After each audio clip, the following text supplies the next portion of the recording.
তো এটা বন্ধুরা আজকে আমাদের রাত্রের ডিনারের ব্যবস্থা করে দেবে এই জিনিসটা। তো আমাদের মুরগিটা কাটা হয়ে গেছে। তো এখানে মুরগিটা, এই যে আমার দাদা এখানে পেঁয়াজ রসুন এবং আলু কাটছে। আর কে মাংসের মধ্যে আলু খেতে ভালোবাসো তারা কমেন্ট করে জানিও। তো হ্যালো বন্ধুরা, মাংস ম্যারিনেট করার জন্য এখানে মশলাটা রেডি হয়েছে। এখানে জিরে অনেক কিছু দেওয়া আছে। তো এখানে মাংস দেওয়ার জন্য কিছু আলু, তো কিছু কুচনো পেঁয়াজ, অল্প রসুন, আর এই যে আমাদের চিকেনটা, তো অল্প কিছু পরিমাণে গোটা জিরে দেওয়া হলো। তো বন্ধুরা জিরেটা ভাজা হয়ে গেছে। তো এখন এর মধ্যে কুচনো পেঁয়াজটাকে দেওয়া হবে এবং কিছু রসুনের কোয়া রয়েছে, ওগুলো দিয়ে দেওয়া হবে একসঙ্গে। তো দিয়ে দেওয়া হলো। তো এইটাকে অল্প একটু পরিমাণে লবণ দিয়ে যতক্ষণ না বড় পেঁয়াজটা একটু গলে গলে যাচ্ছে ততক্ষণ এটাকে ভাজা হবে। তো পেঁয়াজটা আমাদের মোটামুটি ভাজা হয়ে গেল। তাই এখন যে মশলাটা তৈরি করা হয়েছিল ওই মশলাটাকেও এই একই তেলে একটু ফ্রাই করে তারপর এটা চিকেনটা দেওয়া হবে। তো মশলাটা দিয়ে দিচ্ছে আমাদের চিকেন ম্যান। তো মশলাটা দেওয়ার পর এটাকে একটু ভেজে নেওয়া হবে ভালো করে।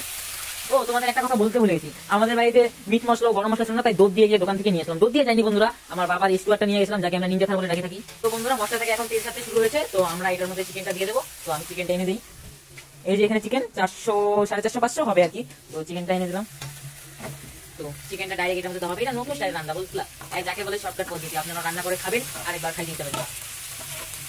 জলটা দিয়ে দিও না। তো চিকেনটা দিয়ে দিল। এখন ভালো করে নাড়া দিয়ে এটাকে একসঙ্গে মিক্স করবো। ভাজা আলুগুলো দিয়ে দেওয়া হলো। তো বন্ধুরা এই যে চিকেনটা কষানো হয়ে গেছে। তো এখন এটাতে অল্প একটু জল দিয়ে নামিয়ে দেবো। তো এখানে একটু জল ঢেলে দিল।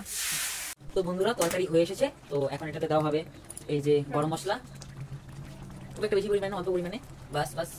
তো সামান্য অল্প একটু মিট মশলাও দিয়ে দিলাম যাতে একটু সেন্ট করে। বাস এখন নাড়াচাড়া দেওয়া হবে। এখন ধনেপাতা একটু ছিটিয়ে এটাকে নামিয়ে নেওয়া হবে। এখন খাবো, বাবা আসছে, তাদের ভিডিওটা বন্ধ করে দিই, নাহলে 5 মিনিট। এই যে আমাদের তরকারির final look. Chicken leg piece. তো এই যে আমাদের রেডি হয়ে গেল। আমি একটা তরকারি দিয়ে ভাত মেখে নিয়েছি। তো এইটাকে এখন খাবো।